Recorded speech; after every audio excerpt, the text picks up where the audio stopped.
I'm standing in the middle of the room wearing this extravagant dress and a glittery mask.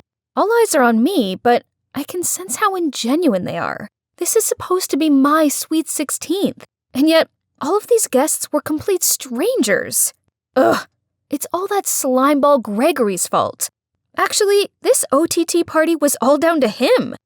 Oh, hi, I'm Vivian, but my friends call me Viv. My mom, Jacqueline Mars, is one of the wealthiest people on Earth. So I grew up thinking massive mansions, gigantic pools, and a floor entirely for toys was the norm. Well, at least I did until I turned 10. That day I was playing in my life-size dollhouse when I heard talking coming from the other side of the fence. I peeked over it and saw a woman and a girl around my age who looked kinda weird. Curious, I spoke up. "Hey you, why do you dress so funny?" "Pardon? What did you say?" "You don't even have shoes on." "That's so silly." "You're the silly one. Bet you've never tasted this before, huh? So try it. Spoiled rich kids like you always look down on others. While in fact, you're no use to society." I just stood there dumbfounded as the security shooed them away. I never meant to offend her. I was just curious. So I rushed inside the house to find Mom and ask her about this. "Oh, honey, not anyone can be as wealthy as we are. That means you don't have to worry about a thing, sweet pea. Now go play so Mommy can work, okay?" Even to this day, Mom's words still linger in my ears. I've grown to resent my family's wealth. I just wanted to be a normal kid. That's why, by the time I got to middle school, I convinced Mom to let me transfer from my private school to a public one and wipe out everything about me online, so no one would know about my influential family. I get the bus to school, buy clothes from thrift shops, and prepare my own lunch instead of bringing the gourmet dish the chefs make for me. A perfect normal life. Until Gregory, Mom's so-called boyfriend, showed up. He sticks his big nose in everything. Thanks to him, Mom wouldn't stop nagging at me about my clothing, my trashy public school, or how I gotta stop hanging out with the mediocre kids. Ugh, he is driving me insane. And to top it off, he gave Mom the idea of throwing me a 16th birthday party. I hate attention. Mom knows this. But what Gregory wants, Gregory gets.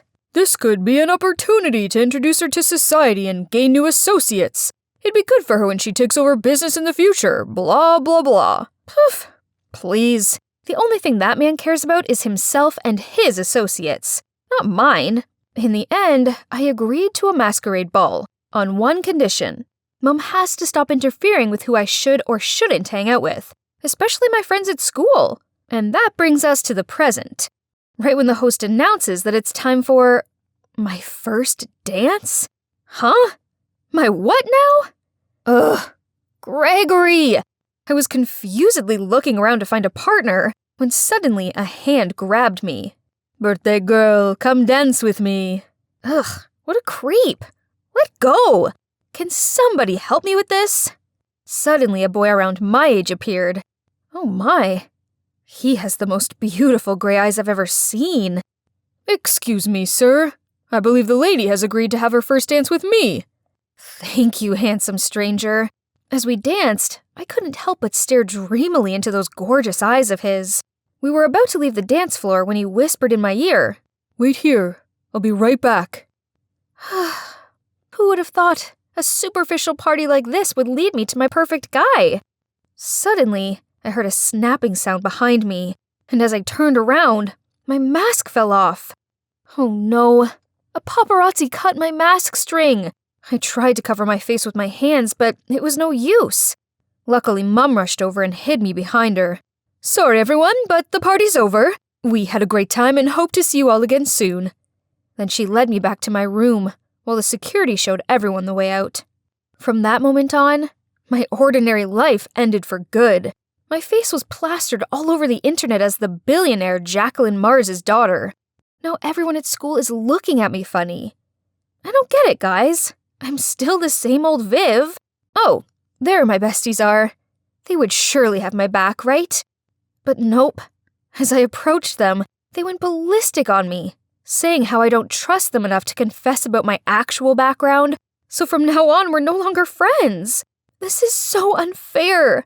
I never asked for any of this. I wipe away my tears, trying to act like nothing happened. Huh? What's this? There's a note lying on top of my books that says, "Hey, it's me, the guy from your birthday party. I'm so sorry for what happened to you. If you need anyone to talk to, text me anytime." Oh, so he's from our school? Wow. Just when I thought no one's there for me, he showed up again. But there's no name, though. Is he still playing this mysterious game? Okay, I'll just call him my masked knight then. From that day on, we texted nonstop. He just gets me. My family situation, my friends, everything. One time, he even secretly slid a Blackpink concert ticket in my bag, since I once told him that I was their diehard fan. Another time, he sent me a gift card to my all-time favorite ice cream store, Ben & Jerry's, just to cheer me up on a bad day. Aww. This ice cream tastes delicious, but I can't help wishing the masked knight was here with me.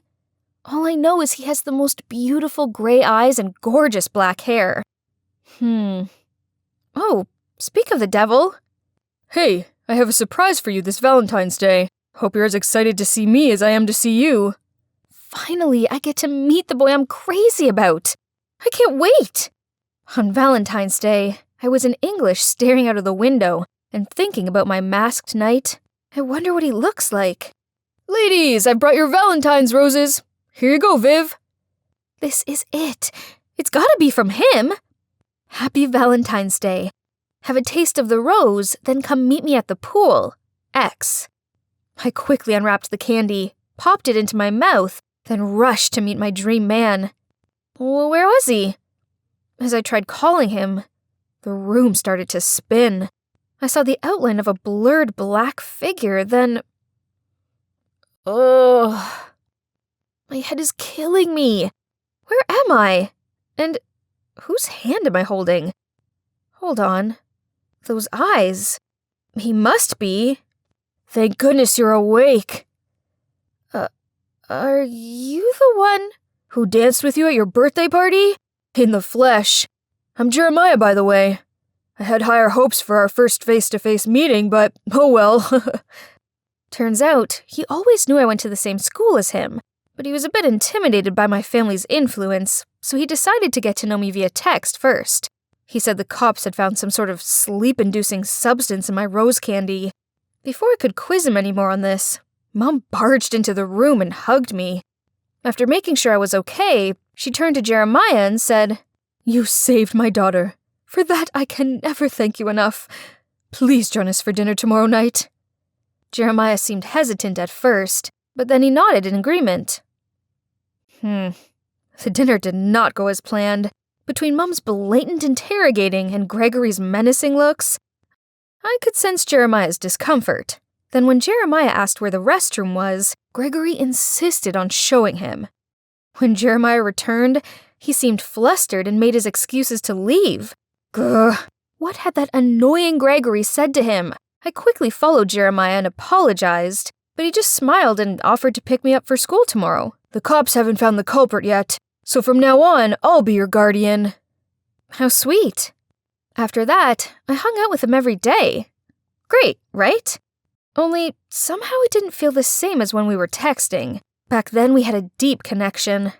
Now it was just like two friends hanging out. Oh, and not to mention Olivia, Jer's childhood friend who can't seem to leave him alone for more than 2 seconds. One time, Jer and I were at the movies together, but guess who coincidentally appeared and plonked herself down next to him? Yep, Olivia. Worse still, with their giggling and popcorn sharing, I felt like the third wheel. I was not having this again, so I just left for home in this random cab parked outside the theater. But bad luck. The driver doesn't know the way. He doesn't even have a phone, and I had to lend him mine for GPS. The guy snatched it out of my hand immediately. Rude. But wait, it was 9 p.m. already. Why did he still have shades on? And even wore a mask? Right then, I realized the car had passed the town's border. Stop! The car suddenly filled with smoke, and the last thing I thought was, he has eyes that were exactly like Jer's.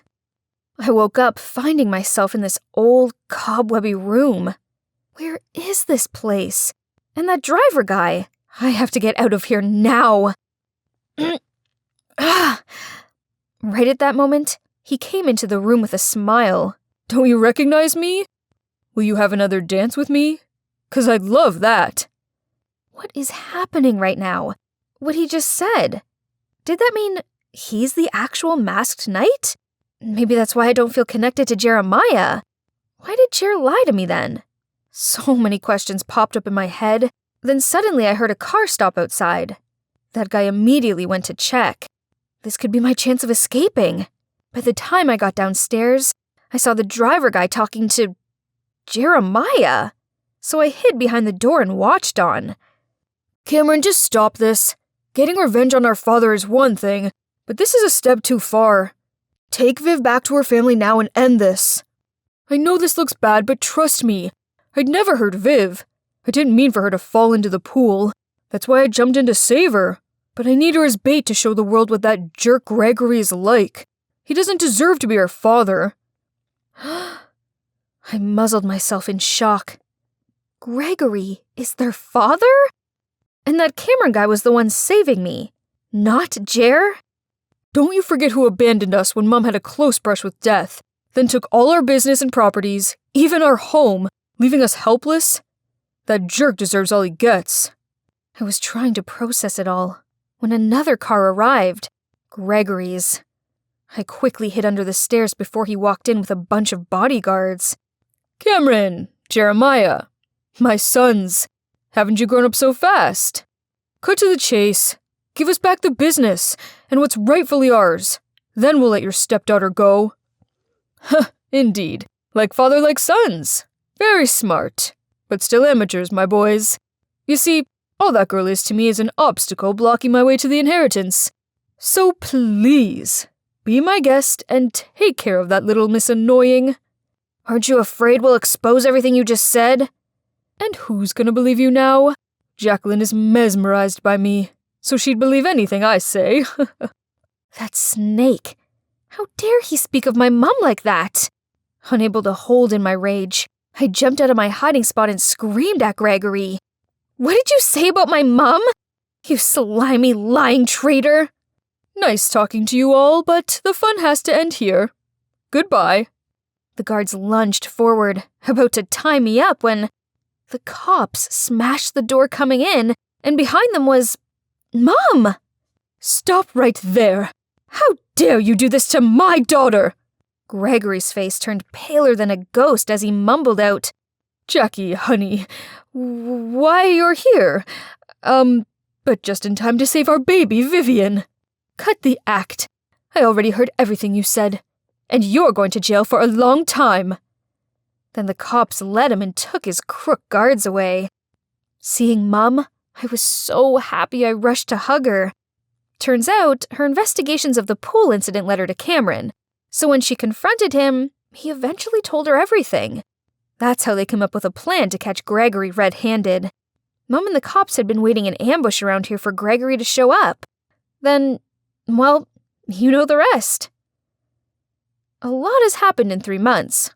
Mum finally finished all the legal stuff, so now the property Gregory had merged with hers to gain her trust is now signed back over to Cam and Jeremiah. I realized that being wealthy isn't a bad thing, especially as it means with influence like this, I can help other less fortunate people and really make a difference. Now I help Mum with her business and her charity work, and I'm really enjoying it. I'm proud of my hard-working, amazing Mum, and I'm proud of who I am.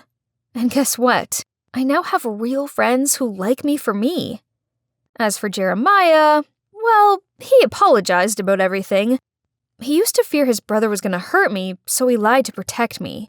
We made up, of course, and became the best of friends. I'm not sure I can say the same about his brother, though. He did everything he could to beg for my forgiveness, but I just can't. Then one day, Jer asked me to come by his home to visit his mom. She begged me not to think badly of her boys, especially Cameron. He's in love with you, you know? He always talks about you, and how he wishes things would have been different. Oh boy, her words are starting to have an effect on me. When I walked out the door, I saw Cameron sitting on the porch. He turned and looked at me, and I felt my heart pound for my gray-eyed, masked knight. So, taking a deep breath, I walked over to him, just as the sun was setting. Hi, Mia here. Not to brag, but since childhood, I've always been kinda a genius. I've already stacked up over 20 science-based awards, and by adding this one more trophy into my collection, I even got to skip a grade. Your achievements at such a young age are admirable. What's your plan next? Well, I've decided to drop out of school. Yep, that's my plan. With as impressive of a profile, I'm just one research paper away from being accepted onto the Space Up Astronomical Research Program. Why waste time on boring classes, right?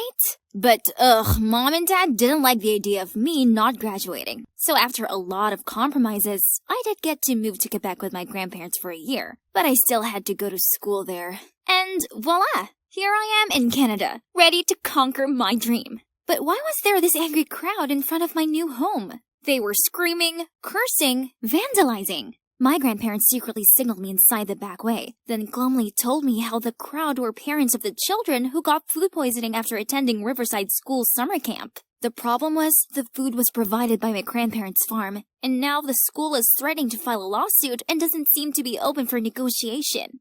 That can't be. There must be a solution for this. So gathering up my courage, I knocked on the principal's door. Do I know you? I don't think so, ma'am. I'm Mia Jones, granddaughter of Mr. Peterson, the rancher. Wait, Mia Jones from New York? Come in. The woman must have been Mrs. Robinson, the principal's wife. But does she know me? As soon as we sat down, she said, I will withdraw the charges for you. Oh, ma'am, really? I knew we could sort this out amicably. Oh, but my sweet child, I don't do charity. I know what you're capable of, so I will only drop the lawsuit if you make my daughter the top student at school. In other words, you'll exchange all test results with her. What do you think? What do I think? I think that's a crazy proposition. But if I didn't do this, then the farm would go under. So, with a reluctant nod, I agreed. Then I was immediately taken to meet her daughter. I was expecting someone snooty and spoiled, but to my surprise, this super smiley girl greeted me. Hey, I'm Eliana, but just call me Elle. I'm so sorry about my mom. She's got it into her head that I need to excel at school, since my dad is the principal. Elle hesitated for a bit, then continued. Also, there's Nora, the super smart daughter of my dad's ex. Mom doesn't want me to suck and Dad to favor this other girl over me, so... Thinking about it, my main purpose for coming here was to complete my astronomical research. I don't need any more A, so I smiled at Elle. Don't worry, I'll make sure you're the star student in no time. The next morning, I went to school with Elle, and wow, it looked so ancient and calm. Definitely distinctive from my stuffy school in New York. Elle introduced me to her friends, and they all seemed really welcoming. It's gonna be great here. Still holding the deal, I helped Elle answer the teacher's questions, exchanged assignments and homework with her, and soon, Elle had already climbed up to the top rank. On the contrary, I was at the bottom of the class. Oh wow, Elle's mom really wasn't kidding when she said her grades were bad. But that didn't matter to me anyway, cause the only thing I care about is this amazing astronomy tower. Talk about heaven! What are you doing here? I turned around to see Nora, the girl Elle had mentioned before, who is also the astronomy club's president. Hi, I'm Mia. I want to be part of your team. I have experience in studying astronomy and... Stop blabbering. Your grades suck, and we have a strict no idiots allowed policy. I told Nora to at least give me a chance to prove myself, so she sat me down and sniggered as she handed me an astronomy test. Easy peasy. I got all the answers right in just 10 minutes. But instead of welcoming me into the club, she accused me of cheating. Ugh! Nora didn't just dislike me. She also seemed to despise Elle too. Any chance she got to call us out on something, she would definitely take it. Sir, they're cheating! I just want to help Mia. Please, I'm so sorry. Huh? Who was helping who? Mia, you've got a lot of nerve. Your test is suspended. The whole class was giving me disapproving looks. Being this disrespected by my peers was a new experience for me. How could Elle tell lies so calmly? Great. Now that I was labeled a cheater, I would never get accepted into the astronomy club ever. Mia the cheater just had to find her way to get in there then. So, I waited until dark, then sneaked into the janitor's room to steal the key to the observation tower. Now I could freely study my favorite constellation without any interruptions. Montreal is close to the North Pole, so the night sky here is so clear that I could see all the stars. At this rate, my research could be done faster than expected. Then I would be out of here, leaving all of these childish rivalry dramas behind. One night, I was busy taking notes when someone opened the door and walked in. "Who's there?" "Oh no!" I hastily grabbed my papers and escaped through the emergency exit door. Who is the guy? Why is he here at this hour? The next morning, I pushed my way through the noisy crowd and saw the announcement on the school spinboard. The astronomy club warned outsiders not to use the observatory room and that there would be severe punishment once the recent trespasser was discovered. Shoot, the guy from last night must have snitched on me. Turned out the snitch was Brandon, the new transfer student, and also the grandson of the founder of Space Up. It's a shame the incredible Sir Edward Foster's grandson was such a smug jerk. But that didn't stop all the girls from going cuckoo crazy for this Brandon guy. The ironic thing is, he kept on coming over to me and talking about astronomy. Huh? Doesn't everyone here see me as an insignificant kid? "Is this yours?" Brandon said while holding out a piece of paper. Oh my, this was part of my astronomy research. Did I drop it in the tower that night? But how did Brandon know it was mine? Flustered, I quickly made an excuse and left. I couldn't stop worrying about Brandon finding out I was the one who used the observatory room. If anyone knows about it, it'd be an instant suspension. I was busy thinking when suddenly the whole class burst into applause. As it turned out, they were praising my excellent essay on constellations. Well, it's known as Elle's essay now. Then the teacher turned to read the class's worst essay. "My favorite star is Justin Bieber. Every time I see him, I think if only he was my husband." Everyone started laughing. No prize for guessing whose name was on this one. "Mia, I suggest you learned something from your friend Elle." I turned to look at Elle and saw her smug face. She even joined in with the others to make fun of me. Was she really that stupid to write that essay? Or did she intend to embarrass me?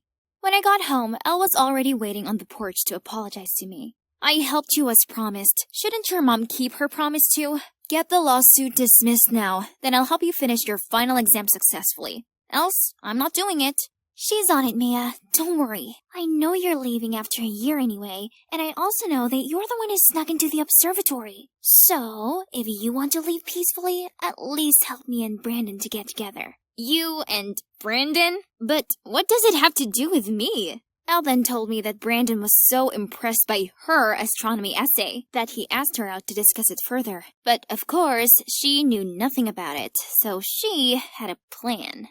"I'll have my AirPod on, and you gotta stay on the line with me throughout the date so you could tell me the answers to his questions. If we become official, I'll buy you that telescope you bang on about so much. You know, that thingy-majiggy."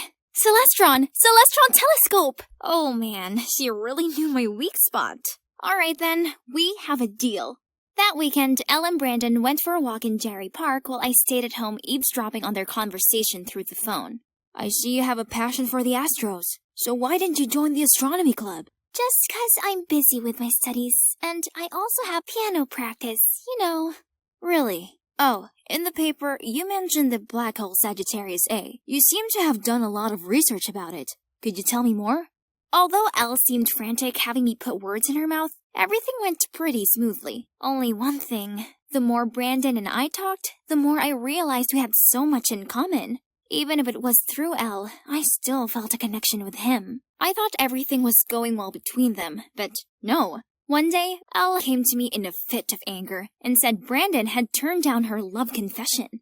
"I want you to go talk to him and figure out why. I need to know the reason." "What? Why don't you just ask him?" "Because I'm me, Eliana Robinson. I don't ask such embarrassing questions." So I was the one who had to make the embarrassing move?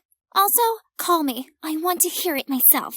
Gosh, this bossy girl. And so I had to drag Brandon to the quiet rooftop while my phone was secretly on a call with Elle so she could follow the conversation. Okay, let's get straight to the point. Why did you reject Elle? Because I like someone else? If you already like someone else, then why hang out with her? Because only when I go out with Elle, I can talk to the person I like. It's disappointing though. Why don't you recognize me? I quickly ended the call, hoping Elle didn't understand what was going on. He already knew I was behind Elle's words all this time? It turned out Brandon had met me once in the city's ranking contest for students in 6th grade, in which I surpassed him and won the first prize. He'd never met a kid smarter than him in astronomy before, so when he saw me again at school, he instantly recognized me. Only he couldn't understand why my score was so low. Brandon wanted to talk to me, but he said that all he received was a cold shoulder. I felt a bit guilty, but it's all because he told the school administration I snuck into the astronomy room. But it turned out Nora was the one who reported me. Nora was there at the time too. By the way, why do you have to do Elle's homework? I told Brandon about my contract with Mrs. Robinson and apologized for not thinking about his feelings when I agreed to be behind his and Elle's date. I see. Follow me. There's something you should know. Brandon took me to see Nora. She didn't welcome me at first, but when Brandon told her about my secret, Nora immediately changed her attitude. I should have known. Someone like Elle couldn't make such progress. She and her mom are deceiving everyone again. Then, Nora told me how she was secretly investigating the food poisoning case because, on the day of summer camp, she saw Mrs. Robinson and Elle doing something shady in the school kitchen. Why should I trust you? Elle told me that you have it in for her. So maybe you're just trying to ruin her life. Please, why do I have to do that? Believe it or not, your precious best friend is trying to embarrass you in front of the whole school. What is this? In the lecture hall, Elle was sitting in front of a screen which said, Mia's grandpa poisoned us? We rushed to the lecture hall to find her there, telling people that my grandparents were the ones that catered spoiled food. And that I had no shame copying her works, cheating many times, and even stealing Brandon from her while they were dating. So she must have figured out that Brandon liked me, huh? Even so, why didn't she talk to me directly? How dare she make things up about me and my family? Before I could do anything, Brandon changed what was on the screen to a video of me winning the Young Minds Intelligence Contest. Everybody started buzzing when they recognized who I was. Someone even spoke loudly. I watched that show. Is that really Mia? Elle's face turned pale as people started doubting her. Then Nora snatched the mic from Elle's hand and said, So, now we've made it clear that Mia isn't dumb at all. Then what about the poisoning at the camp? Did anyone find it strange how only Elle and her mother showed no sign of poison symptoms that day? That's because they were the ones who poisoned the food and blamed it on Mia's grandparents. The screen continued to show a clip of Elle's mom looking shady as she spoke to some man. She did all that just to ruin Mia's grandparents' good reputation. Then she would hire this man to buy the farm on her behalf for a ridiculously low price. What did you say? Oh my god, the principal has been standing at the door and witnessed everything. Everyone, out! When there were only 4 of us left in the room, Elle furiously shouted, How dare you! You're just the outcome of your cheater mom, remember? Don't play dumb with me. You're well aware that my mom didn't cheat on Mr. Robinson, and that your mom is the one who lied to him to ruin his and my mom's wedding. And then what? Lying again that you're his daughter to force him to stay with her? You and your mom are awful people. Mr. Robinson stood in between them and stopped the argument. Oh, he didn't look too well either. Turns out he already knew Nora's mom was wrongfully framed and didn't cheat on him at all, and that's why he always tried to make it up to Nora. But learning that Elle wasn't his daughter was one big bombshell. After knowing what his wife and daughter did, he decided to resign. He made amends with Nora's mom and they're giving it another go. After the truth came out, Elle and her mom left without a trace. I say, good riddance to bad news. My grandparents were cleared of the food poisoning allegations and now their business is booming again. With Brandon and Nora's help, I collected enough data and finished my assignment with flying colors. Now to quit high school and pursue my dreams. Just kidding. I'm just going on a short trip to Montmegantic National Park to see the Northern Lights with Brandon and Nora. I've decided to stay and finish high school here, so I can continue pursuing my passion for astronomy with my 2. This school is so boring. All they do is talk nonsense and do nonsense things. Worse still, I feel like I can never escape them, as some of them live in the same neighborhood as me. But you know what the most annoying thing about my life is? That's Joy, my identical twin sister. In my parents' eyes, she's perfect. That's why she's the favorite child. Her allowance is more than mine and she gets to attend an elite private school while I'm stuck at the most boring school ever. How unfair! With a sulky face, I walked into my room whining. I think having identical daughters means our parents forgot that there's actually 2 of us. They've never picked me up from school. Don't be absurd. They just took me to collect my dress for the school gala. A new dress for some fancy party. How terrible for you. I don't even want to go to the party. Trust a nerd like you not to appreciate what you have. If I were you, I'd make the most of every second of that elite school of yours. And if I were you, I would just enjoy my pressure-free life. We both sighed and stared into a void thinking about our tiring lives. Then Joy suddenly turned to me. Oh my god, Jade! Do you want to be me? Go to my school, have my things, and attend the gala? What a brilliant idea! Why had we never thought of it before? I'd live her fancy life and she'd live my dull one. That's perfect!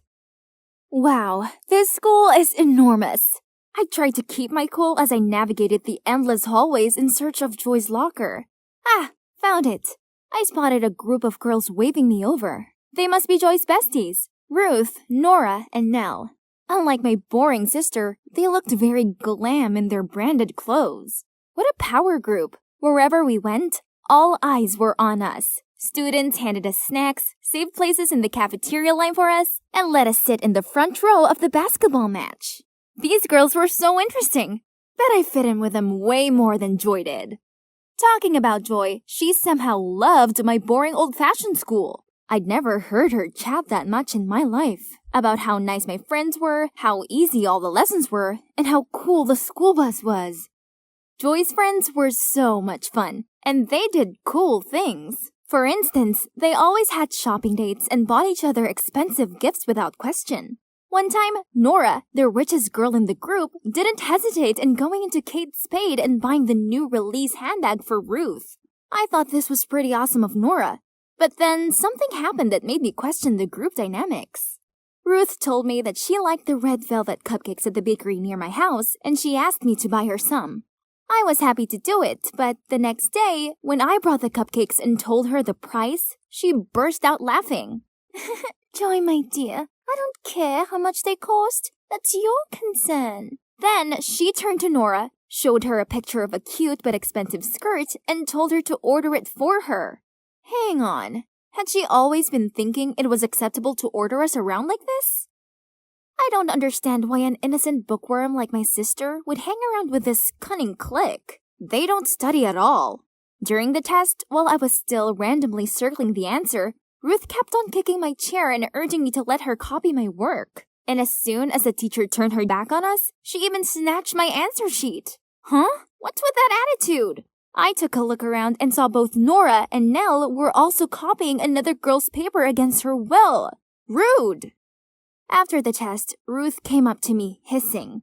Have you forgotten our deal? Huh? Deal? What could it be? Well, I guess I would have to put up with Ruth for as long as I was Joy, so I could return everything to her in roughly the same condition after the gala. What I really should do now is just to enjoy this elite school life, right? So, I didn't join Ruth and her minions for lunch, but bought food from this super cool vending machine instead. They even had pizza. But the machine made these weird sounds. Ugh, I think my food was stuck. So I kicked and tapped it. But it still didn't work. You dare get into an altercation with the pizza machine? You must be starving. Oh my god. This basketball boy was the most handsome guy I'd ever seen in my life. I was too lost in his eyes to realize the dumb machine had finally delivered my lunch. This gorgeous guy then leaned towards me and my heart skipped. Oh, Cupid, I wish I was the one he picked up instead of the pizza. Here you go. Right before I could react, someone snatched the tray and pushed me aside to enter between us. Thanks, Hayden. Want to share lunch with me? Huh, excuse me? How could she steal both pizza and a boy from me? The boy took my pizza from her and said, Thanks, but I'd like to share this with this cute, starving girl instead. I'll buy the drinks. Wait, was he asking me? Then yes, 100% yes! Leaving a furious Ruth behind us, we walked to the bench table nearby. So, he's Hayden, the captain of the basketball team. We talked so much about our favorite comic books and even played basketball for a bit before classes. That was my best lunch ever. After school, I was about to leave when Ruth stopped me. Didn't anyone ever tell you not to mingle with Hayden? He's not wealthy. We have high standards about who deserves to be around us. Duh! Huh? She sure seemed to swoon over him earlier, but now that he'd turned her down, she decided he wasn't worthy? This girl's mindset really didn't sit well with me. As soon as I arrived home, I told Joy everything. You should listen to Ruth. Hayden must be bad news. I don't care what Ruth thinks. How come you do? Is it 'cause of this deal you have with her? Not your business, but stay away from Hayden. I don't want to get in trouble. Ugh, these vague hints were agitating me. What was it about? But whatever the deal between Joy and Ruth was, I wasn't going to let it get in the way of my blossoming romance with Hayden. Today, me and Hayden had arranged to meet at lunch again to play basketball. I excitedly walked out of art class just as the girl fell and dropped her painting set around my feet. I immediately picked them up for her, when all of a sudden, a boy's hand covered mine right before someone stamped their feet on our hands. It was Ruth. It was her who tripped up the poor girl, too. She did all that on purpose to hurt me, but Hayden got there just in time to save the day. What do you think you're doing? Feeling too embarrassed being caught red-handed, Ruth couldn't do anything but give me a spiteful look before leaving. I couldn't believe that Hayden did that for me. His hand was swollen, but he just kept checking if my hand was okay. How can Ruth be so horrible? Because she knows everyone's ugly secrets, and she uses them to control people. Joy, she knows your secret too, right? No, I'm not sure, but I don't care. No matter what that secret is, she's gone too far. Don't worry, I got your back. So will I. Oh, I'm Katie, by the way. From then on, I no longer hung out with Ruth and her minions. But I kept quiet about this to Joy as I didn't want her freaking out and making us switch back places early. The more time I spent with Hayden, the more I found myself liking him. I wanted to confess to him who I really am, but I can't. At least not yet anyway. Katie is really nice to me too, and she introduced me to her super sweet friends. Everything was just perfect, except my grades. Well, I didn't dare to tell Joy about this either. My study was pretty bad, and it literally ruined Joy's straight-A record. Meanwhile, Ruth, time after time, insisted that I was the one who had to do all her homework, research, and tests. But duh, I couldn't even finish mine. You know what I've got. Yeah? What exactly is that you have? What's all the threat about? Ruth was stunned seeing me talking back at her like that. Yep, that was it. I've had enough. After class, she waited at my locker and signaled me to follow her to the equipment room. Finally, I could know what my secret was. Ruth showed me a video on her phone of Joy sneakily checking her notes during an examination. Was she cheating? If our principal sees this, I'm sure your precious scholarship will be long gone. And what about that excellent student title of yours? So Ruth was using this to manipulate Joy. Does she do the same to everyone else? Do you think this would scare me? I don't think. I know. You don't want to lose everything, right? No, Ruth. It's you who's gonna lose. Do whatever you want with that clip, like I care. And so I walked away, leaving a fuming Ruth behind. To be honest, I was a bit scared. Well, I know scores and things like academic transcripts were so important to Joy. What if I destroyed it all? After my last class of the day, the thing that I feared the most came upon me. The principal called me to her office and showed me the video that proved that I cheated on a math exam. She was so disappointed in my horrible grades recently, she even asked if it was because I was too caught up in my dating life and the bad influence I called friends. But how am I supposed to tell her that it was just my own incompetence? Nothing to do with Joy or Hayden or my new friends. I just reached my room door when I heard Mom scolding Joy. The principal must have called her. It was all my fault. When Mom left the room, I could feel how angry and frustrated Mom was. Joy, I'm so sorry. I couldn't let Ruth have this hold over me. You anymore. I waited for Joy to take it out on me, but to my surprise, she was kinda happy. That's okay. I think I should thank you for that. I've never been brave enough to stand up for myself, although I was so tired of getting picked on all the time. I was so scared, but turns out being scolded by Mom isn't as bad as I thought. My homeroom teacher also called me, but she only gave me a warning and told me not to make the same mistake again. I've never felt this at ease before, Jade. I'm not the perfect Joy anymore. Then, Joy told me about the pressure she felt to be perfect. One time, she even got sick before the math test due to studying too much. Not having enough decent revision and being afraid of getting a bad grade, Joy cheated and was caught and recorded by Ruth as evidence. We finally understood each other and decided to teach Ruth a lesson to stop manipulating and taking advantage of others.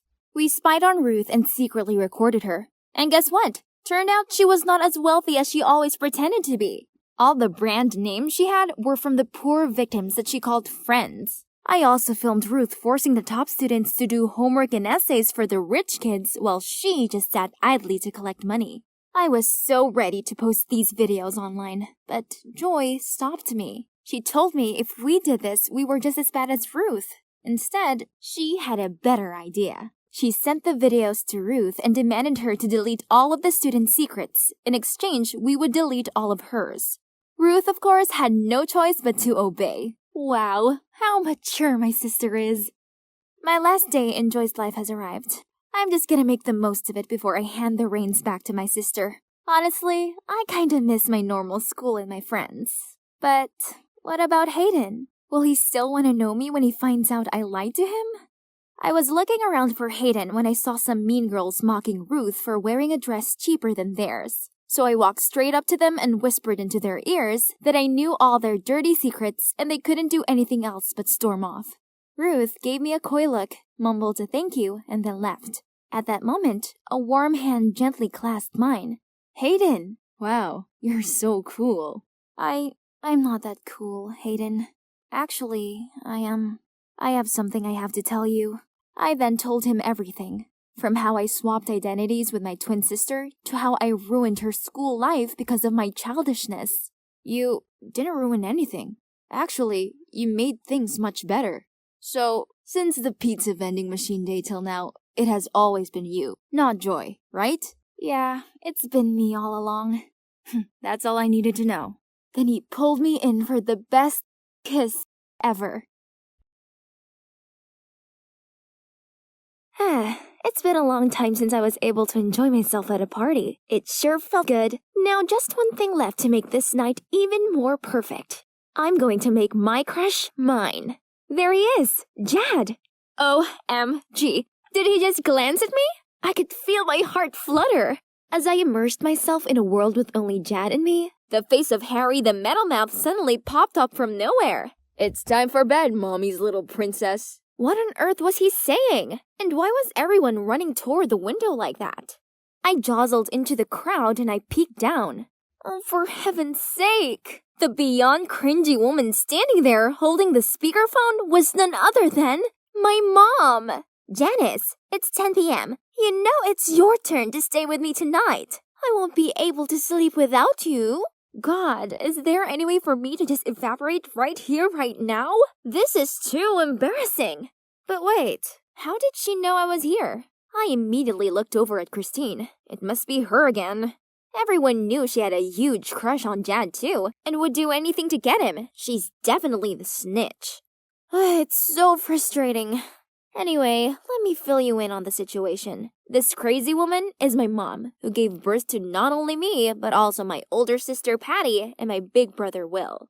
I guess we all turned out alright, but this wasn't down to Mom. She didn't raise us, our nanny Randy did. You see, Mom used to be an actress. She was always busy with her work and her numerous flings, which resulted in each of us three having a different father. Luckily, we had Randy to take care of us, so I never felt like I was missing out on anything. On the contrary, having to see Mom all day is a problem for me. A month ago, Mom suddenly decided to retire and move in with me and my siblings. And who knew that an out-of-date star could be such a childish, clingy nightmare? Ugh! She didn't like being alone, so she insisted Patty and I had to take turns sleeping next to her. Then she forced us to accompany her to the mall and be her luggage gophers and talk to her while she went for the zillionth beauty treatment of the week.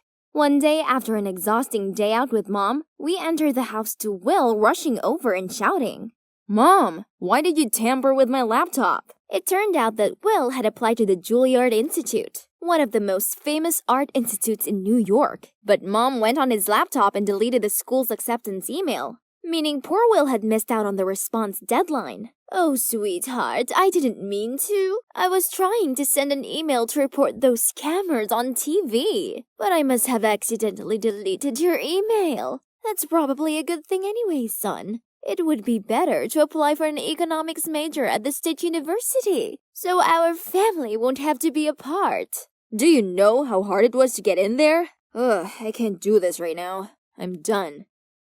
Dinner with Mom tonight was super awkward. It was just me and her, as Will was simmering in his room, and Patty, well, I don't know where she was. Afterward, I passed by her room and overheard a whimpering sound.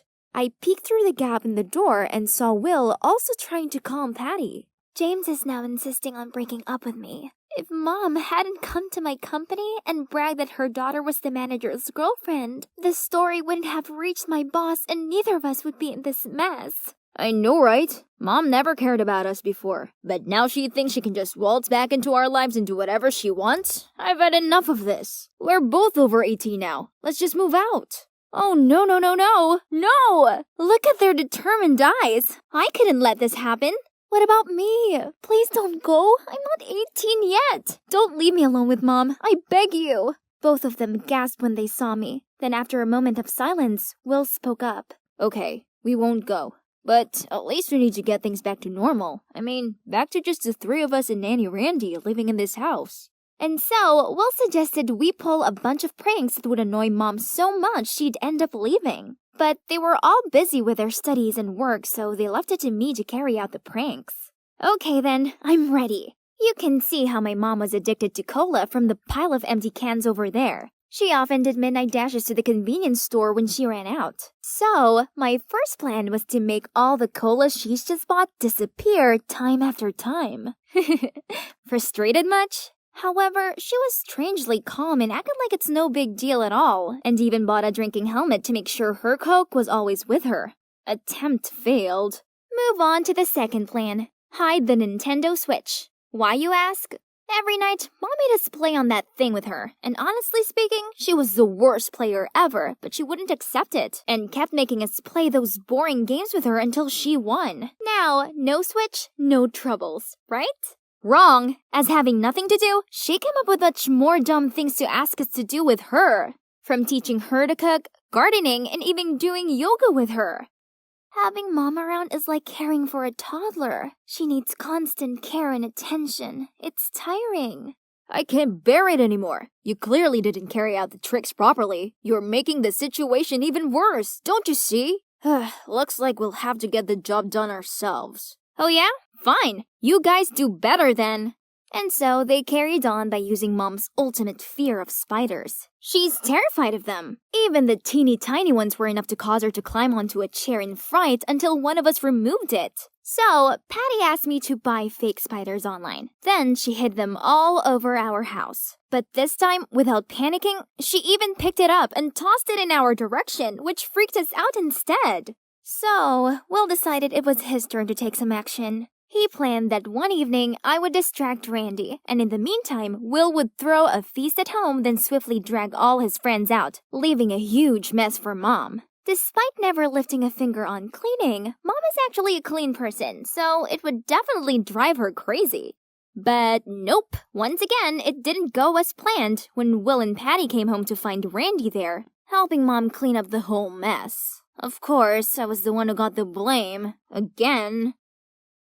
Janice, you told us you were able to get Randy away from the house for a day, didn't you? I did ask her to take me to Dad's, but midway there, she realized she forgot her phone and insisted on going back. Oh, stop with all the excuses. You're so useless and always do things by halves. The spider trick must have also failed because you bought some cheap ones that looked too obviously fake. Yeah, perhaps you've been bought off by Mom, aren't you? Spill it! Ugh! Are they seriously accusing me of betrayal right now? Enough! If you're that good, then do it all yourself. I stormed off without any extra words to them. The next morning, while watching Netflix, I heard Patty and Will arguing. It turned out Patty let her boyfriend use her car and he forgot to come pick her up to work. So she's trying to borrow Will's bike so she wouldn't be late for a meeting. But Will wouldn't let her because he had an important dance workshop to attend.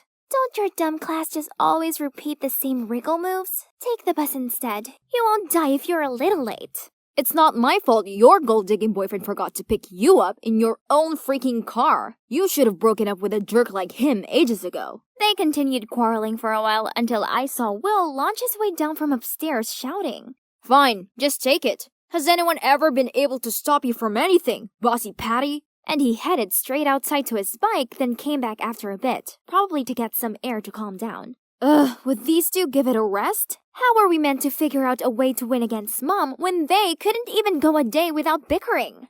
Right then, Mom walked in and told me she was going to bake the cake Patty had shown her how to do yesterday. Oops, but I forgot to buy eggs. I wonder if Will needs to use the bike today. I'll borrow it just for a bit. Ha! Great! If Mom took the bike, then both of my annoying siblings would have to stop squabbling about it, right? Yes, Mom, take it. Will said he was gonna take the bus today. It'll be faster to cycle to the grocery store anyway. Then Mom hopped on the bike and shakily rode off. After a while, Will and Patty went out to the yard and of course, the bike was no longer there. After I told them that Mom had already taken the bike, Will stopped dead. Because the truth was that he had purposely broken the brake so that Patty wouldn't take it. Patty tried calling Mom, but she didn't pick up. Then came a call from Randy. She told us that Mom had crashed the bike and had been hospitalized. Oh no. We rushed there immediately, and fortunately, apart from a ligament sprain, she's fine. It could have been much worse, but that meant she had to wear a bandage for a whole month to stabilize her leg. Ugh, this was all our fault, so now we had no choice but to whimper to Mom's every demand. Mom insisted I spoon-feed her all of her meals. When I mentioned that there was nothing wrong with her hands, she told me that the trauma to her leg had affected her entire body. She made Patty light loads of candles, play soothing melodies, and rearrange her bedroom furniture so she had a relaxing space to heal. And she got Will to download her old movies for her and feed her popcorn while she watched them on repeat. Of course, we were really worried about her and hoped she'd recover as soon as possible, but honestly, her ridiculous demands were going too far. Then, one day, she insisted we go to a picnic, as sitting inside all day was making her depressed. So, we did exactly just that. Then, while we were walking on a slope, I dropped my bag and bent down to pick it up. Oops, I forgot to lock the wheelchair's wheels! I gasped as I saw Mom whiz down the hill. But immediately, she hopped out of the chair and landed on her feet perfectly fine. Will and Patty stared in confusion at Mom's cascade-like performance. What about me? Nah, I'm not surprised at all, cause I was the one who set this whole thing up to expose Mom. Nanny Randy has told me everything. I know she has been helping you dodging our tricks, as well as carrying out that fake bike accident. Please, why do you have to make life so difficult for us? You never even cared about us, did you? As soon as I finished, Mom burst into tears. Then she began to pour her heart out. As it turned out, after her career finished, all the fortune, glory, friends, colleagues, and even men who once said that they'd love her for the rest of their lives, turned their backs on her. She was extremely lonely and needed us, her children, more than ever. Now, I only have 3 of you. In the past, I didn't fulfill my responsibilities as a mother, and I know I let you all down. But now, I realize my mistakes. I only did what I did because I wanted to draw you back close to me. Please, forgive me. Give her a chance, kids. Although your mother's actions were somewhat misjudged, she only did them because she genuinely cares about you. Janice, she worried your partying was causing you to neglect your studies. Well, she didn't want your dancing dreams leading to showbiz nightmares like hers.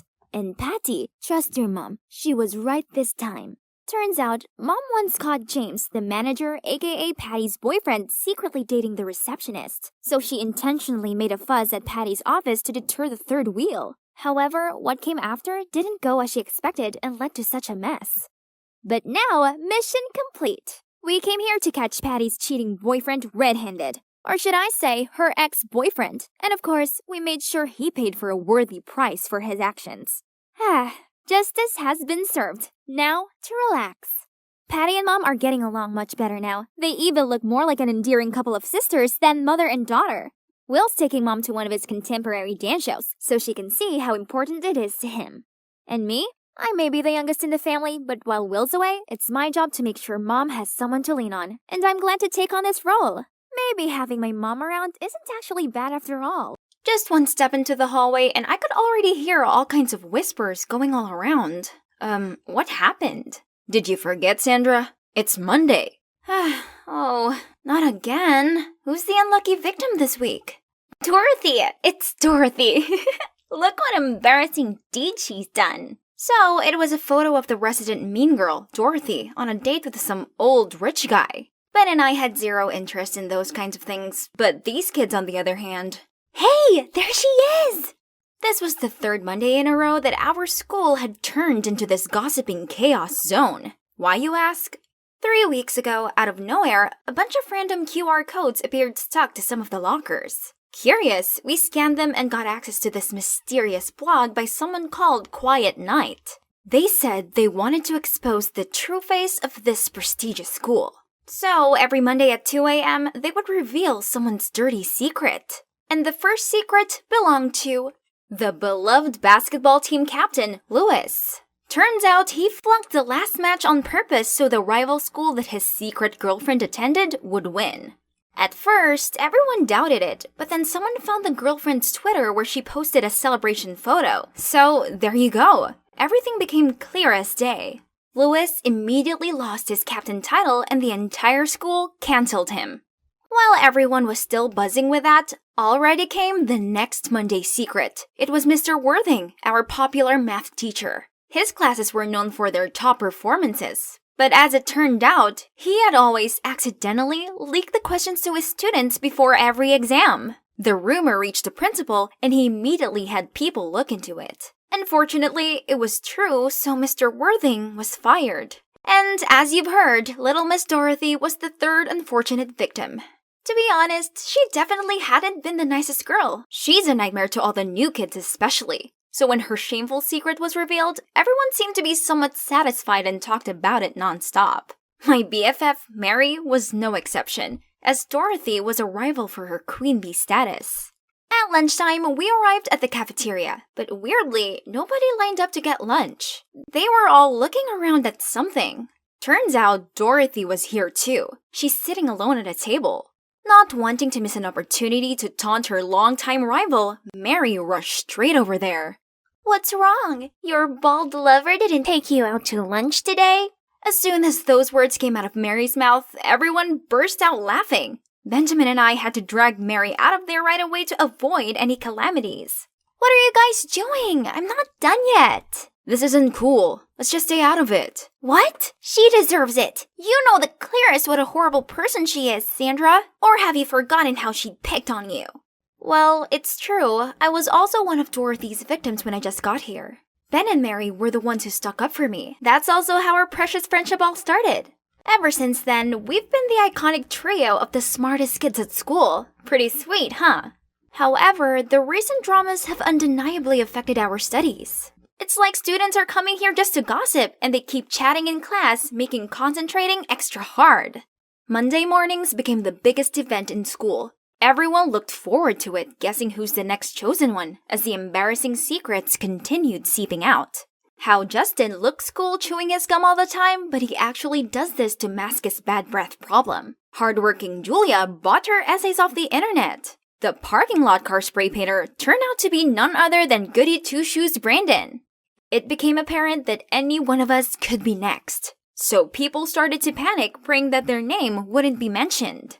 Every Monday morning, I arrived at school to see everyone looking like zombies, cause they'd all stayed up all night waiting for the Quiet Night's post. The mystery blogger had to be one of us to know all kinds of personal secrets like this, so everyone became extra cautious of each other. It's a mess, and this has to stop. We needed to figure out who the Quiet Night was and stop this, but Mary wasn't convinced. How are we supposed to find them? There's zero clue. Stop wasting time. Let's just focus on studying, Sandra. There's no way they didn't leave any trace. We just have to stand up together. Nope. If you want to, then just do it alone. What's wrong with you? Weren't you usually the first one to avoid dramas like these? Because we could be next.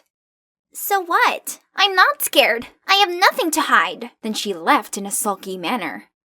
Mary might not care, but I did. I spent the night trying to piece the clues together when my phone had a pop-up. Was it 2 a.m. already? Who could it be this week? I pressed to see. It's Mary! Oh no, is it about that thing? Yep, that's it. The secret about Mary's background has been revealed. Her parents aren't successful business owners, and of course, Mary is not a rich mistress like how she always acted like either. I accidentally found out about this when I saw her bargaining about the rent in front of a small house in the suburbs. When I asked Mary why she had to lie like that, she just got all defensive. What do you know? If people knew the truth, they would laugh in my face. I, of course, didn't want to hurt Mary, so I always kept it a secret. But now, everyone has found out in the worst way. The next day, Ben and I saw Mary walking toward us, looking exhausted, while everyone's eyes were on her. Yo, how'd you think she's able to afford those flashy outfits? Didn't that blogger say she always wears cheap secondhand clothes? Pathetic. Hearing those words, Ben and I gave those kids death stares and rushed to get Mary out of the crowd, but she suddenly snapped at me. Sandra, you're behind all of this, aren't you? Huh? What? Mary, what do you mean? Why would I do that? You're the only one who knew my secret. If it wasn't you, who else could it be? You are the quiet knight. What she said quickly caught everyone's attention, and I felt everyone's curious eyes fixed on us. Mary, that's not right. Remember, it's Sandra who called on everyone to find the culprit. That was clearly a distraction to fool everyone. Mary then continued explaining her reasonings for why she suspected me. The blogger only ever typed in lowercase just like I always did, and she also mentioned my habit of staying up late. To make it even worse, the next Monday, that blogger suddenly stopped posting, making everyone certain it was me. So I was instantly labeled a traitor to my friends and even a germ who raised hatred among students in this school. Everywhere I went, people badmouthed me, and no one except for Benjamin wanted to sit by me at lunch. I wasn't even allowed in the library anymore, as everyone would be talking about me, which would cause disturbance. Worst of all, the teachers hated me too. One time in math class, I volunteered to solve a difficult equation, but all I got back from the teacher was, "Sandra, if only you just used your intelligence for studying, not for messing up other people's lives." Then everyone heartlessly laughed at my face. The tension was draining me, so I went out to take a breather. After recess, I got back to the classroom to find a box in my desk drawer. Oh no, wasn't it the love letters I'd written for Louis? I mean, yes, I used to have a crush on the basketball captain, but it was a long time ago, and I never sent the letters. How come they are all here? I sure had hidden them in the corner of my locker. Is it the creepy quiet knight messing with me? Ugh, that's enough. I gotta unmask this jerk ASAP. Who could it be? Who had the ability to spy on people undetected? I was trying to figure this out when a smug-looking Dorothy appeared. Geez, look at her. Can't believe she's the coward who destroys what she couldn't have. Too bad for Louis that he ended up involved in this. Oh, such a pathetic little girl. Doesn't even have the guts to send any of the letters. Oh my god. Did they just say letters? What letters? What on earth are you talking about? There's no mistaking your handwriting. She showed me bunches of photos of my letters. Oh no, did she take revenge on me because she thought I was the snitch of her dating news? Not leaving me a chance to explain, they just laughed and continued mocking me. I couldn't face going to school and being tormented for something I didn't even do. So I faked being sick to stay home for a few days. But it's been a week and I still didn't feel better. Suddenly, there was a strange sound by the window. Turns out it was Benjamin.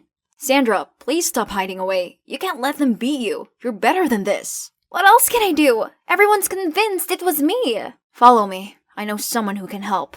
Now, I was sitting in a cafe with Benjamin and Max, an IT genius in our school. Benjamin insisted this guy could help identify the anonymous blogger. After just a few minutes of checking the IP, Max has been able to track it down. But, it led to Mary's place? No way. This makes no sense. I gotta talk to Mary. Calm down. Don't say a word about this to anyone for now. Just let me take care of it. I had no clue what Benjamin was planning. He said he would help me clear up the case, but nothing happened for days, until now he insisted I'd come to watch this basketball game. What's the point? It just gave others a chance to mock me further. While immersed in my thoughts, suddenly I heard someone's voice on the loudspeaker. It was Benjamin. Hi everyone, I'm sure you guys are tired of the Quiet Nights blog by now, right? Yeah, at first, I just wanted to entertain you all a bit after boring hours of studying, but I guess it's no longer fun, huh? I'm sorry then, I'll stop now. Thanks for tuning in. What on earth is he doing? Now the entire sports hall was buzzing. Is it really you? Benjamin was about to reply when Mary jumped out. No, it can't be you. Stop wasting time protecting Sandra. How could you possibly know where her love letters were kept? Or about Dorothy's secret? So, you tell me, who knew those things then? Mary looked taken aback and confused. Then Dorothy appeared. It's her. It's her who gave me Sandra's locker key. What? So it really was Mary. I was still hoping that Ben's friend made a mistake somewhere instead, but... Why, Mary? I don't understand. Of course you don't. You're not in my shoes to judge. Turns out at first, Mary created the blog for the sole purpose of getting revenge on Louis for being a cheater. He always told Mary that he wanted to date in secret to avoid peering eyes, but it was just an excuse so he could sneak around with other girls. Which is why this was news to both Ben and me. How about the math teacher? What has he ever done to you? He had no work ethic, so he deserved it. I always studied really hard, but he said that girls like me only ever cared about our appearance. He still thought my good grades were from copying these two. And you, Dorothy, it serves you right for the arrogant habit of bossing newbies around. Then she blatantly left the crowd as if she had nothing to do with the school drama all this time. I tried to chase after her, but I was stuck amid this angry crowd. There's still something she hasn't explained yet. The following days, Mary still went to school, but all of the other students isolated her. Benjamin and I tried to approach her, but she went out of her way to avoid us. So, after school, we decided to follow her. We saw her going to the cafeteria, but not to buy things, but to help the lunch lady clean up. Mary, stop being like this. You've still got a friend in me, but don't you think I deserve an explanation too? She then finally sat down and talked to us. Mary would have stopped after exposing the 3 people she hated, but when she saw everyone eagerly waiting for the news every Monday, she found it interesting and continued to bring up other embarrassing things. But then, when things started getting serious, she panicked and looked for someone to blame, and that person was me! Because I was the one who first came up with the idea of tracking down this anonymous blogger. Furthermore, she was angry with me for finding out her secret. Envious because I got better grades than her, and jealous because I was closer to Ben than she was. Mary admitted she felt outshined and left out. So, you decided to expose your own secret you kept for so long just to frame me? Do you hate me that much? No, Sandra, it's not like that. I'm really sorry. As for that secret, I had tried to act like a hot girl from a rich family just to be worthy of that jerk Louis. But since I know he's a bad guy, there's no point of keeping that secret anyway. Ben and I leaned over and hugged her, saying it was all okay. As long as we are honest from now on, we'd be able to sort everything out. After that, we helped Mary clean up the messy tables in the cafeteria. And can you believe it? The lunch lady is actually Mary's mother. She was the one who unintentionally told Mary all the petty secrets that everyone gossiped about while getting lunch. Mary has always hidden the fact her mom's the lunch lady, but after being exposed and boycotted, she gave up and decided not to try hard for the popular girl title anymore, but just to be herself. I knew that this was hard for Mary, but deep down she has a good heart, else she wouldn't have befriended me when I first started at this school. Living up to the expectations of being the school's it girl must have been exhausting. It's been a semester full of drama, hasn't it? Phew, lucky it's almost over. Now we're in a hurry to revise all lessons together to prepare finals week. We still compete with each other a lot, but this time it's fair and square. The 3 of us already decided that whoever gets the lowest score will have to take the other 2 out for dinner. Free food, here I come, as I definitely am not going to lose. Wow, it's been a busy day at the salon. What can I say? It's all thanks to my top-notch hairstyling talent. Ta-da! What did you do to my hair? Platinum blonde is the current trend, ma'am. I asked for brown! How can I go to school looking like this? Ugh, she has no eye for beauty. But, oh no, this dumb machine. At least it's not completely burned. Were you dozing off while cutting my hair? Give us our money back, now! Money? I've only worked here for a week. How am I supposed to pay them back? Ask my parents? No way. I, the beautiful Olivia, had declared in front of them that I hated school and would build my own career through my passion for hairstyling, not with any of those boring books. So, I left my hometown and got a job at this fancy hair salon in the big city. I would prove to my parents that I could actually earn money with my talent. Ugh! But now my boss was going berserk at me. Oh, dearie me. There's no need to make a fuss over such a measly amount of money. I shall pay for it on her behalf. I turned around and, wow, it was this graceful-looking middle-aged woman. Her outfit, hairstyle, and manners all screamed elegance and luxury. Pretty girl, I can see that you have a keen eye for beauty. The only thing you're missing is an experienced mentor's guidance, and I happen to know someone. I can't believe it. Mr. Fullington, the world's #1 hairstylist, was going to be my mentor. Of course, it's all thanks to this awesome lady. Oh, wait, Mom. I should call her Mom now, as she's just adopted me. She must have taken a liking to me, seeing how determined I was, pursuing my passion despite all hardship. She and her husband are millionaires who couldn't have children, so, yeah, they decided to take me in. Man, this is the best thing to happen to me ever! Olivia, school isn't the only way to success. With your talent, the road can be much shorter. My foster parents are so kind. Just look at this room. I feel like a princess. Just look at this gigantic bed, satin sheets, and walk-in closet. Better still, they even arranged for a makeup artist and a stylist to spend all day helping me look fabulous. The rich kid's life sure was sweet. I was so immersed in all of it that I almost forgot the main reason why I agreed to do this, the hairstyling course with Mr. Fullington. Mom, Dad, I know that you're both very busy, but I've been waiting so long. Has Mr. Fullington forgot about our appointment? Oh, sweetie, I'm sorry, but he's been sick, so his schedule has all been put off till next month.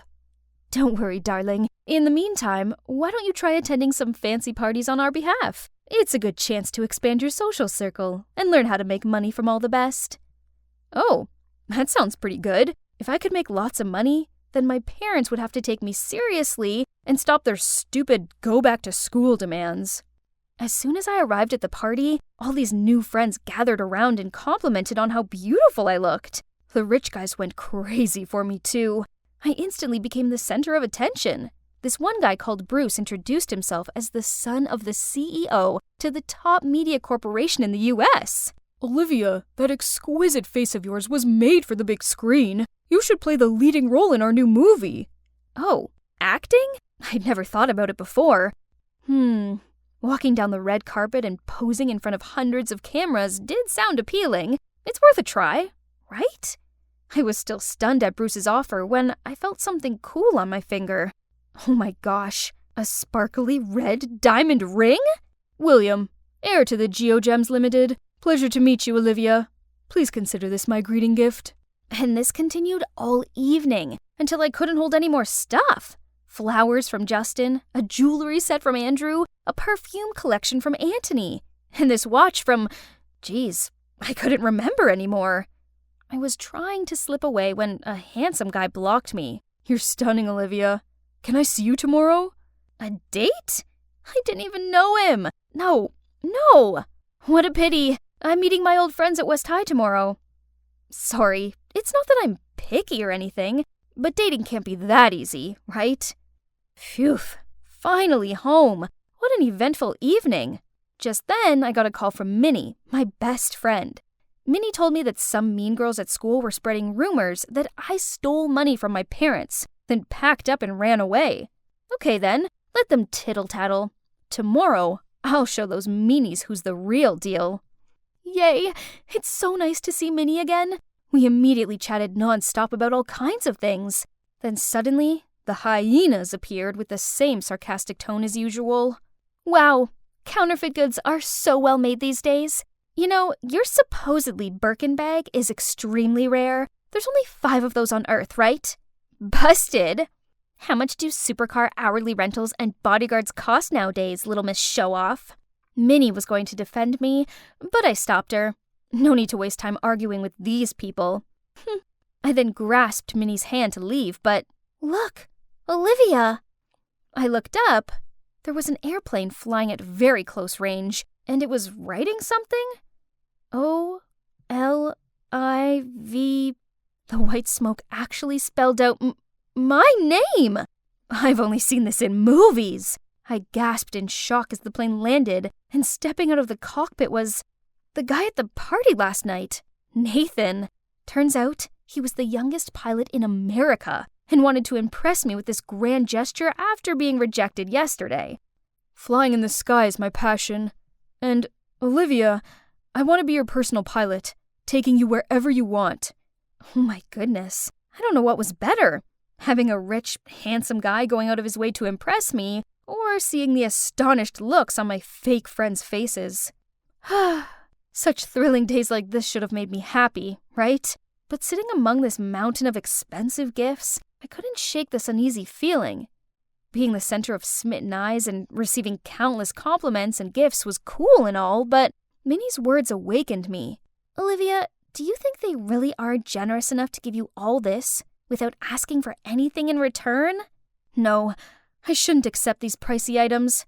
I was putting them all back in their boxes to return them when my foster mom walked in. Oh no, darling. Returning gifts is considered very insulting in our society. The world of the rich is so complicated. So I listened to her and dismissed the idea of returning those presents. But I should still return the favor, right? So I agreed to meet some of them. The first person must be the one who impressed me the most, Nathan the pilot. His airplane hangar was where we had our first date. I couldn't find anything bad about Nathan, but we just didn't click. He kept on rambling about planes, which model each was, how hard it was for him to get them, blah, blah, blah, while I had no interest in any of this. The next guy, William, was even worse. He not only invited me, but also dozens of other beautiful girls. He even gave each girl a gemstone from his collection. A true player, so obviously a skip. Bruce was easier to talk to, but I soon realized that he had a problem. This set of glassware was custom made by the most skillful craftsman in Switzerland. It's yours if you like. Oh, wait. I'll have someone bring them over later. Look at this beautiful painting. Wouldn't it be perfect in your bedroom? But it's too big for you to carry home. I'll send it over later. What about my leading role in the movie you mentioned? I almost forgot. But, Olivia, acting is not as easy as you think. Besides, the entertainment industry is really toxic. Please just be my princess, okay? See? He kept promising me the world and then nothing. What a boastful, stingy liar. I didn't like any of these guys, so I must return their expensive gifts. But as soon as I carried the boxes out of the room, my foster mom stopped me. My silly Olivia, why are you so concerned about this? To them, these things are merely a drop in the ocean. But if you feel uncomfortable, I'll keep them out of sight for you. Giving them back will bring shame to our family. And you don't want that, do you? All right, that seemed like the best solution. My foster parents had been so nice to me. I shouldn't cause them any trouble. But a few days later, I discovered that they had secretly used my phone to ask Bruce for more presents. He thought I was angry, so he promised me a huge surprise tomorrow. It's weird. Why did they do that? They're as rich as Bruce's family, aren't they? I asked them why, and turned out my foster parents just wanted to test Bruce, as he seemed to be the most persistent in pursuing me, but had not shown his sincerity. Early next morning, I received a call from Bruce, saying that he'd sent someone over with a luxurious car, and reminded me about our date tonight. Wait, an entire car? That's too much this time. I was about to tell him to keep it when my foster father rushed in, saying that my parents were seriously ill. Oh gosh. I quickly hung up the phone and immediately went back to my hometown. Dear God, please protect my parents. Surprisingly, my mom opened the door looking perfectly fine, and there was Dad as healthy as can be watching TV. Thank goodness. My foster dad must have made a mistake. It's been a while since I was home, so I decided to stay the night. and as we were having some family time, I got another call from Bruce. Oh no, I forgot to cancel our date, and now he's at the mansion waiting for me. The problem was, Bruce couldn't find his sports car anywhere and kept on making a fuss about it. I tried calling my foster parents to resolve this, but I couldn't contact them the whole evening. The morning after, I returned to the mansion to find strangers going in and out. What are you all doing? Hi, we're moving in. Great to meet you, neighbor. It's such a catch to find a good place like this up for rent at reasonable prices, right in the local newspaper. Am I right? For rent? No. What on earth is going on? I rushed into my foster parents' bedroom, but it was empty. Even the gifts they said they'd keep for me were all gone. They left without a trace, as if they were running away. What? Did your partners in crime leave you? Now don't you dare deny it, you fraud! What did he say? Partners in crime? Fraud? I tried explaining to him how I wanted to return all the gifts I received, but he wouldn't believe me. He threatened to call the cops if he didn't get his car back. Oh no. No way that's gonna happen. All I could do was beg Bruce to give me some time. This is the home of our town's famous sheriff. He's the only person who could help me, but all I got was, I'm sorry, but I'm retired. You're gonna have to ask someone else. What to do now? I was freaking out when, out of nowhere... No need for my dad. This is a piece of cake. I can give you a hand. I turned around to see a guy leaning on the door with a cold, arrogant look, and his arms crossed. Who is this guy? Can he really help me? We'll see. Wow, Alan really took the risk and invested a lot in this. A sports car, a mansion, expensive trips, and even this huge event.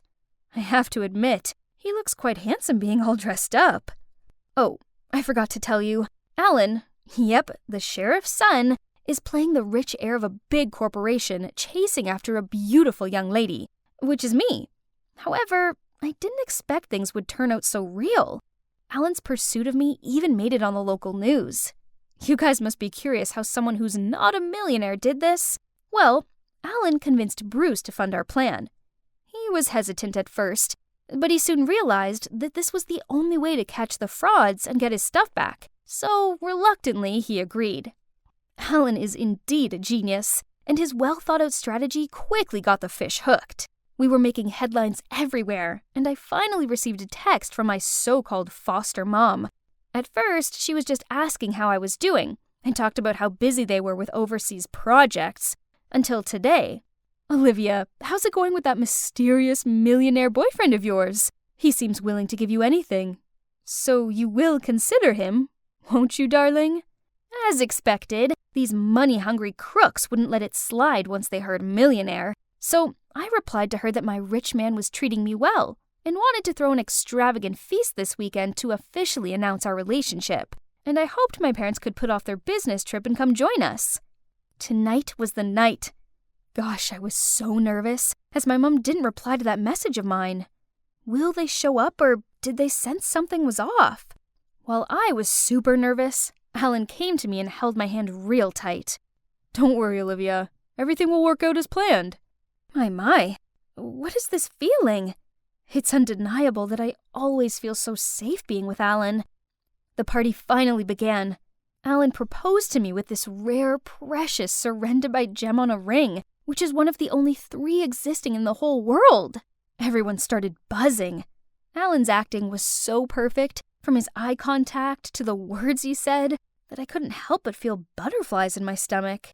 I do. When the party was over and all the guests left, I received a call from my foster mom telling me to go to the back gate. As predicted, they offered to keep the engagement ring for me. Drop the act, frauds! The 2 were still processing what was happening when the cops barged in and arrested them. It worked! Can't believe I've successfully tricked these notorious scammers. What about my car? My Bugatti? Where is it? Oh, I almost forgot the main sponsor for this perfect plan. Without him, we definitely couldn't pull this off. Our stingy millionaire Bruce Dillon. I bet there hasn't been a single day gone by that he didn't think about his missing gifts, huh? That reminds me. This sparkling, precious ring, too. I quickly took it off, passed it to Alan, and told him to give it back to Bruce. But the minute the Serendibite ring left my finger, Alan put on something else. Oh my god, another ring? Your role as a millionaire's girlfriend may be over, but will you be a girlfriend to an ordinary guy like me, Olivia? Yes! 1,000,000 times yes! After all this mess, I now realize that I've still got a lot of learning to do. So I've decided to listen to my parents and finish school. Turns out, if I really paid attention in class, it's actually pretty interesting. And Minnie is still my amazing BFF, who let me have free rein to experiment on her hair. And of course, this cute future detective too. Babe, time to change your hairstyle. Here I am at a press conference, standing in front of countless reporters. Oh, no, that's not me. There you go. I'm Alexia, 17 years old. I may look like a high schooler, but unlike kids my age, I'm a bodyguard. How so? Well, I was adopted by an underground security organization after being abandoned at a young age. Thankfully, Papa, my savior, was around to teach me everything from math to martial arts. Honestly, it was the happiest time of my life, but he'd gone too soon due to cancer, and it's like I was abandoned again. Didn't leave me any time to grieve. The organization put me on training from dusk till dawn, saying I needed to make my papa proud. So I always tried my best and stayed on top at martial arts. However, due to my clumsiness, I ended up as just a bodyguard for VIPs with a codename 036. How boring. Until one day, I was summoned by the boss. 036, we have a special task for you. His name is David Smith, principal of Woodford High School. Another doll escort, again. You will investigate Mr. Smith for a financial regulation violation by disguising as a new student at Woodford and collect everything related to him, his wife, and daughter. So be extremely careful. Is that clear? Yes, sir. Finally! Goodbye, boring bodyguard job! Time to prove myself. I'll make Papa proud, and to be honest, I'm also excited to experience the life of a high schooler. Now, I needed to do some shopping. Since I only have suits to wear on duty, I didn't know how to dress like a real student. Oh wow, look at all these dazzling clothes! After a lot of contemplating, I decided to take this pretty dress. This thing, and also these. They're matching, right? But the saleswoman asked me if they were for my little sister. Huh? What does she mean? Then she picked out something else for me. I was about to try it on when a scream startled me. Help! Thief! Help! Not a single day went by without trouble. I bolted in that direction and, aha! Not today, thief! Are you crazy? I'm not the thief. Let me go. Just then, I heard a thud and saw another man in blue being tackled to the ground by 2 security guards, while a woman snatched the bag out of his hands. Oops, I just caught the wrong guy. I immediately released him. Turned out he was chasing the thief too, but no matter how much I apologized, he kept rambling that I was a violent lunatic, and even suspected me of being an accomplice. This guy was unbelievable. He better wish he'd never see me again, else the next kick won't be a mistake. Today is my first day at school. My disguise was so good, even I couldn't recognize myself. There's no way I'd get caught. From now on, I'll go by the name Alexia. Much better than 036, isn't it? Wait, I know her. Bella Smith, one of my objects. Wow, the audacity of those girls to pick on their own principal's daughter. Alright, Alexia's coming to your rescue. But not in my normal way. So, here comes a clumsy nerd who accidentally bumped into them, spilling coffee over them, buying time for the prey to run away. The mean girls let out horrified yelps, then yelled at me before running to the restroom. Then I turned to see Bella talking to a boy. Oh no, it wasn't just any boy. It was that obnoxious jerk from the mall. What are the odds? Then they headed toward me. While Bella kept thanking me, I caught a staring look from this guy. You seem familiar. Have we met before? No way. How's that possible? It's my first day here. Phew, he seemed not to recognize me. So he's Clark, Bella's best friend. Now how am I supposed to approach her when her company was this guy? Anyways, my first class is about to start. Now excuse me, I have this perfect cover of a schoolgirl that I need to keep up. Newbie, Tell me, where was the American Declaration of Independence signed? At the bottom of the paper, madam? The whole class burst into laughter. How embarrassing! But how was I supposed to know? Papa didn't teach me this. Then suddenly I heard this alarming sound. Don't panic. I'll handle this. Follow me to the hallway. But no one did. Instead, they laughed even louder. I was still dumbfounded when a nice girl told me it's just an end-of-class bell. Oh, that's what it was. Finally, a break from all those exhausting lessons. Now let's check if the food is safe. Okay, pass. I was about to eat the carrot. Then the mean girls from earlier appeared. Yes, eat it. That'll help your poor eyesight. And this is for staining my dress. Then they strutted off. Ugh. In other places, those folks would have known the taste of my fist. Hey, Alexia. Alexia. So noisy. This place is like a beehive. Alexia! Oh wait, that's my new name. I turned around to see Bella. She wanted to join me for lunch. Here comes the chance. But nope, the tag-along Clark is also here. Jeez. I asked Bella why those mean girls teased her, the principal's daughter, but she just shook her head unknowingly. But I think I've kind of figured out the reason after talking with her.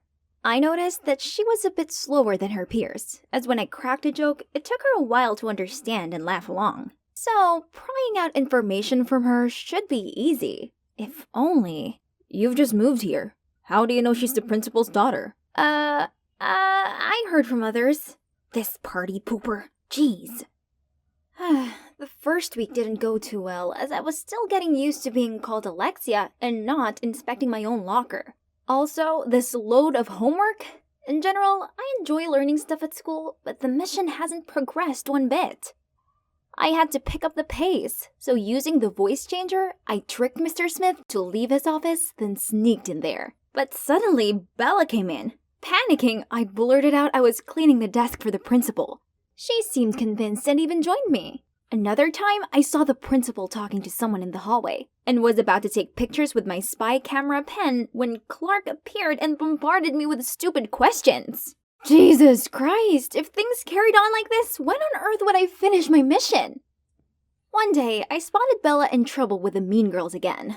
Ugh, do these brats ever learn? This is too much. I need to settle this once and for all. So I ran over and quickly pulled Bella away, telling her to run. Then, I threw my famous flying kicks, along with some front sweeps, and got all the meanies knocked on the ground in a blink. Justice served.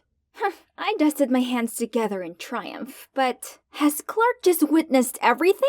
This guy was way too suspicious. He probably would ruin my secret mission someday. I need to look into this guy.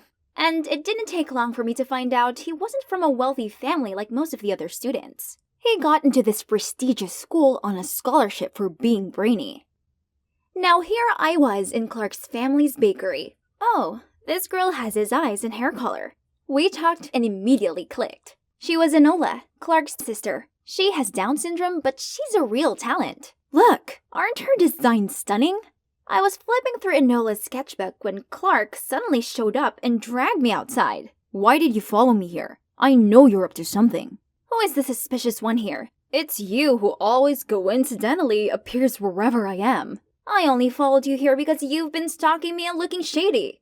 That got Clark speechless. Then his sister came to us saying, Alexia, Enola really likes playing with you. Rather, let her come inside. His attitude completely changed hearing that. He gently told me that other people often tease Enola because of her condition. He also apologized for misunderstanding me and offered me a free cinnamon swirl. Wasn't this the first time I'd seen him smile? I'd never been so close to him like this. And suddenly, I felt something churning in my stomach. Perhaps I'd eaten too much. After that, our conflict was naturally settled. Me and Clark became closer, and I got to know other aspects of him. He was really gentle and helpful. The more we talked, the more flutters I felt. Oh no, what's wrong with me? Worse still, I even started to feel uncomfortable when Bella was close to Clark. He always helps her with the smallest things, like opening the door, holding an umbrella for her, and even opening water bottles. She always overacted as if she wanted Clark to protect her all the time. No, get yourself together, Alexia. No, 036, you have a mission to do. So I faked having period cramps to get out of PE and sneak into Mr. Smith's office again.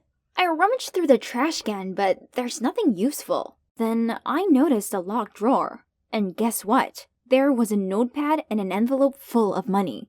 Then by shading the paper with a pencil, the letters gradually appeared. It's an address and a time. So the principal's going to make a transaction there? Got it. Then on the way out, I clumsily knocked over a pile of documents on his desk. Wait, there was a picture of a woman holding 2 babies with scribbles. I'll love you 3 forever.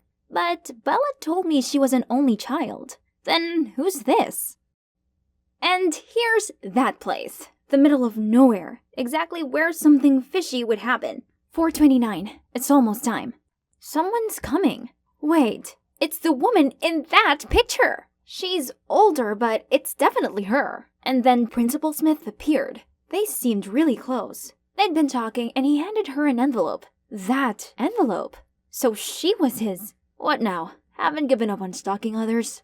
Okay, listen carefully. I think Principal Smith is involved in a financial violation case. But not just that. I just got him 2-timing. See? No way. That's my... Okay, I will keep this secret for you on one condition. Let me join this investigation. The principal has been supportive of my scholarship. I don't think he's that type of person. What? He wanted to work with me?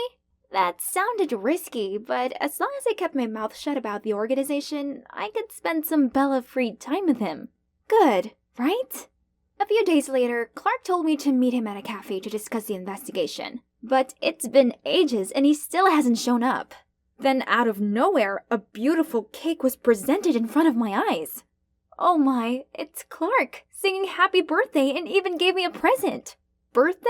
I myself didn't know when my birthday was. Why, And the cake, did he make it himself for me? Aw, he's so sweet. I got so emotional that I almost blurted out my feelings to him. But right at that moment, Bella, out of the blue, jumped in between us. Typical Bella, never leave us alone. Turns out, she was actually the one to insist her dad let her see my student records and make my first birthday cake ever. Thank you guys. I've never had a birthday before, because I have because my parents are always away. Then we should celebrate properly, at your house. How about that? What? Why did he suggest that? But then Clark winked at me. Seems like we had a plan. Arriving at her home, we were warmly greeted by Bella's parents. It was such a delicious home-cooked meal. So this was what it was like to have a family. Bella had this all the time? But poor her, she didn't know about her father's a cheater. We were in the middle of dinner when Clark asked Mr. Smith about a science project he was doing. Then Clark winked at me again. That's my cue. So I excused myself to use the restroom, then sneaked into Mr. Smith's office. This pen was magical. Let's see what Bella's dear father was hiding. Oh, he withdrew the same amount of money each month. Yay! Today was a success! Thanks to Clark's clever plan, I'd finally got something useful. Suddenly, our eyes met and he looked at me gently while leaning closer. I was ready for a kiss when my boss called me. I did not assign this mission for you to play house with that criminal. You have 3 days, or else I'll have someone more capable taking care of this. Such a waste of your papa's expectation. Am I really that useless? Thinking I'd let Papa down, I couldn't help but burst into tears. What happened? Who's that? Tell me. I'll handle him. Clark, it may sound weird, but I'm actually a spy. What? Clark was shocked, obviously, so we sat down on a bench and I blurted out everything to him.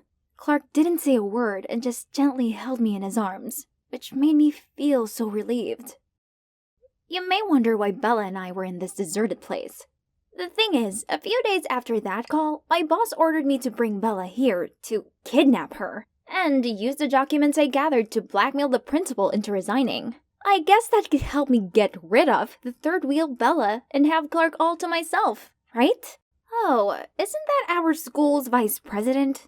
So he was behind everything after all. Then suddenly, freeze! Hands in the air! Oh my god, the police? Why were they here? Along with Mr. Smith and Clark? We're so doomed! Except, it was my master plan. After receiving the text from my boss, I almost followed his order. But then, I remembered Papa's words. He always told me to never lose my moral compass, and never harm others to achieve personal goals. Bella was a good person and shouldn't be punished for whatever her father did. I couldn't betray my first friend like that. So I told Clark and we set up a plan to find out who was behind all this. And here we are. The vice principal was revealed to have hired my organization to spy on the principal to overthrow him. And when he couldn't find any dirt on Mr. Smith, he turned to use Bella as a leverage against her father. How despicable. Also, I can't believe that the new boss led our organization down an evil path like that. But it's not the only truth revealed. But Principal Smith, how do you explain your monthly money withdrawal? I had a close friend who unfortunately passed away at a young age. He asked me to send his money to his illegitimate son and daughter, whom he'd kept a secret due to family pressure. So there's nothing more going on between you and my mom, right? Huh? What did his mother have to do with this? Turns out the woman he met up with the other day was Clark's mom. That means Clark and Enola were the kids in the picture? What a twist! In that case, thank you for taking care of my family all this time. How foolish of me to suspect you and Mom, and even investigate you. My apologies. You investigated him before? Yes, actually, it's not a coincidence that I caught you spying on him. Sorry for keeping secrets, but I knew with your impulsive nature, you'd jump to conclusions and approach my mom. Huh? Impulsive? That's how he saw me? Then he knew me pretty well. Why is everything so confusing? Can you explain it to me? Did you befriend me just to investigate my dad? Bella, I'm so sorry for how things went down, but please believe me, our friendship is real. Fortunately, Bella was understanding, and we remained good friends. Oh, actually, good sisters, because the principal adopted me after I left the organization. And I still visit the bakery often to hang out with Enola. Enola is so lucky to have a brother who takes care of her. I wish I could have one. No, sorry, I can't do that. Why? Because I'll take care of you in a different way.